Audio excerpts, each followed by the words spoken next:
फिजा।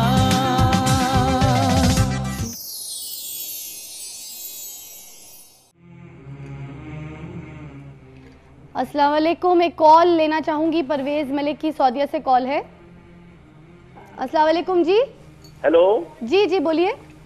वालेकुम सलाम। जी बोलिए। मैं परवेज मलिक सऊदी अरब से बात कर रहा हूँ। जी परवेज साहब बोलिए। हमारा टॉपिक काला जादू। कोई बात करना चाहते हैं, सवाल करना चाहते हैं लोगों से तो प्लीज कीजिए। जादू तो बरहक है जी। जादू बरहक है। जी जी बिल्कुल बेशक। नबी पैगंबरों पे भी चला है जी। तो लेकिन ये है कि अभी तक कुछ सामने नजर नहीं आया जी। तो ये कैसा जादू कर रहे हैं या क्या निकाल रहे हैं। हाँ। उस दिन भी पिछले एक एपिसोड में हमने लिखा था ये जादू का प्रोग्राम आपका डॉक्टर साहब ने किसी आदमी पे जिन हाजिर किए थे जी। तो जिन तो नजर नहीं आया। यही मेरा सवाल है, आप पूछिए ना। बाकी अल्लाह की कलाम है, मेरा यही सवाल है, आप भी पूछिए। या नहीं आता बाबा जी से हम ये डॉक्टर सनाउल्लाह साहब आप इनकी बात का जवाब दीजिए। एक सेकंड में ये सवाल मेरे आगे कर रहे हैं। अच्छा नूरीद जी आपकी कोई बात का जवाब देना चाह रही है? जी मैं सिर्फ यहाँ पर ये कहना चाहूंगी कि इन्होंने बाबा जी को बताओ कि जिन नजर आता है या नहीं नजर आता। भाई जिन जो है वो अगर हम इंसानों से ज्यादा है और वो इस दुनिया में एग्जिस्ट करते हैं। नूरीद जी कह रही है कि जिन्नात जो हैं हमसे भी ज्यादा हैं और इस दुनिया में एग्जिस्ट करते हैं और अल्लाह की मखलूक है। और जैसे कि बाबा जी ने भी बताया था पहले भी कि इस कायनात का आगाज अल्लाह पाक ने जो जिस मखलूक से किया वो जिन्नात थे। शैतान जिन्नात में से था, बहुत ज्यादा इबादत गुजार था। फिर उसके बाद उसने अपनी इबादत की वजह से कायनात के चप्पे चप्पे पर उसने सजदा किया और उसको जो है मलाइका के साथ शामिल कर दिया गया। मगर था वो जिन्नात में से, उसको आग से पैदा किया गया था। अगर जिन्नात का वजूद ना हो तो वो कुरान करीम का सब्जेक्ट ना हो, सूरह जिन ना हो। और फिर हम सूरह नास के आखिर में क्या देखते हैं, युवस्विसु फी सुदूरिन नासी मिनल जिन्नति वन नास, कि वो दिलों में वसवसे डालने वाले और वो जादू टूना करने वाली, गिरों पर पड़कर फूकने वाली वो जिन्नात में से भी है, इंसानों में से भी है। वजूद का इनकार नहीं है, वजूद का इनकार नहीं है। सिर्फ बात यह है कि जो हम कह रहे हैं कि नजर नहीं आ रहा, नजर वालों को आता है, या इनको नजर आता है या उनको नजर आता है जिन्होंने अमलियात करने हैं। मैंने बेटा इस तरह से भी दिखाया प्रोग्राम में भी। बाबा जी एक मिनट, हम अपने पिछले प्रोग्राम में भी टॉपिक से हट गए थे। हम झगड़ों में पड़ रहे हैं, झगड़े नहीं करने, बिल्कुल मैं दिखाऊंगा आपको, साबित करूंगा। हम अपने असल मकसद से हट रहे हैं। हमारा मकसद बताने का यह था कि ये चीजें हैं, एग्जिस्ट करती हैं, जादू भी, जिन्नात भी, शयातीन भी, आसेब भी, टूना भी, हर चीज। मगर उसका इलाज जो है वो अल्लाह के कलाम से होना चाहिए। अच्छा बात यह है, आपने जो कुछ फरमाया कि ये नजर आना चाहिए, ये कभी भी मावराई कूदते कभी किसी को नजर नहीं आती, ये ब्लेसिंग भी किसी को नजर नहीं आती। इसके इफेक्ट मेडिकली और साइकोलॉजिकली जरूर अपीयर होते हैं।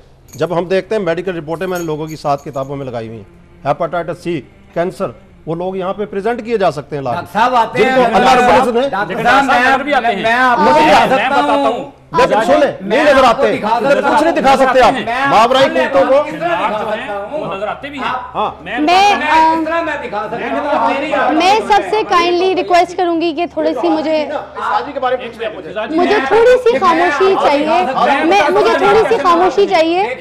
मुझे बाबा जी मुझे बड़े केस किए हैं। थोड़ी सी खामोशी चाहिए। बाबा जी मुझे थोड़ी सी खामोशी चाहिए। बाबा जी बस एक सेकंड, मुझे खामोशी चाहिए। रिक्वेस्ट है आपसे, बस एक सेकंड, बस रिक्वेस्ट है। Everyone please.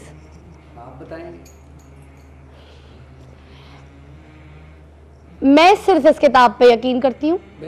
मुझे ना बाबा जी पे यकीन है, ना मुझे डॉक्टर सनाउल्लाह जी पे यकीन है। मुझे सिवाय इस किताब के एक सेकंड खामोश सब एक सेकंड। मुझे सिवाय इसके किसी चीज पे यकीन नहीं है, मुझे किसी इंसान पे यकीन नहीं है सिवाय इस किताब पे। इसे तर्जुमे के साथ पढ़िए, आपकी पूरी जिंदगी का हर मसला इस किताब से हल हो सकता है। आप प्लीज इसे काइंडली तर्जुमे के साथ पढ़िए। ना सिर्फ काला जादू, ना सिर्फ बीमारियां, आपके घर के मसले, रिस्क की कमी, कारोबार में प्रॉब्लम्स, डील्स ना होना, कारोबार में जॉब ना लगना या फिर इनके लॉसेस हो जाना, रिश्ते ना होना, बच्चियों के प्रॉब्लम, बच्चे ना पैदा होना, सेहत के मसले, कमज़ोरियों के मसले, ये सारी चीज़ें। और जो आप दीनी सवाल लोगों से करते हैं, आपको करने की ज़रूरत ही नहीं है। आप ख़ुद बताने के काबिल होंगे लोगों को, ये आपका रहनुमा है। आपने उर्दू तर्जुमे के साथ अपने बच्चों को तरबियत देनी है, पूरी इस किताब की पढ़ाना है, और आपने ख़ुद इसको तर्जुमे के साथ पढ़ना है। आपके सारे मसले, आपकी सारी बीमारियाँ, आपके सारे जादू सब हल हो जाएंगे, सब ठीक हो जाएंगे, ये मेरा मानना है। और जिन लोगों ने पढ़ा है, जिन मेरी दोस्तों ने पढ़ा, जिन लोगों ने मुझे मैसेज किया कि हमने पढ़ा, एक बार पढ़ने से समझ नहीं आया, दूसरी बार तर्जुमा पढ़ा तो और समझ आया, फिर पढ़ा तो और समझ आया, इसी तरह तर्जुमा जब आप बार बार पढ़ेंगे तर्जुमे के साथ कुरान पाक को, तो आपको उसकी समझ आती जाएगी, आप उसकी गहराई में जाते जाएंगे। अगर आपको तर्जुमे के साथ कुरान पाक चाहिए तो आप मुझे मैसेज कर सकते हैं, मुझे प्रोग्राम में कॉल कर सकते हैं। मेरी तरफ से ये तोहफ़ा है मेरी सारी बहनों को, मेरे दोस्तों को, मेरे भाइयों को, मेरे सारे कॉलर्स को, लोगों को जो देखने वाले सुनने वाले हैं। मैं उनसे रिक्वेस्ट करूँगी कि वो मुझसे ये किताब लें और ख़ास नमाज भी कायम करने की कोशिश करें 5 वक्त की। अब वक्त हुआ चाहता है कि मैं अपने प्रोग्राम का इख्तिताम यहाँ पे करूँ और आपसे मिलूँ फिर अगले जुमे। टॉपिक हमारा यही होगा, मगर ईमान हमारा इस किताब पे होगा। खुदा हाफ़िज़।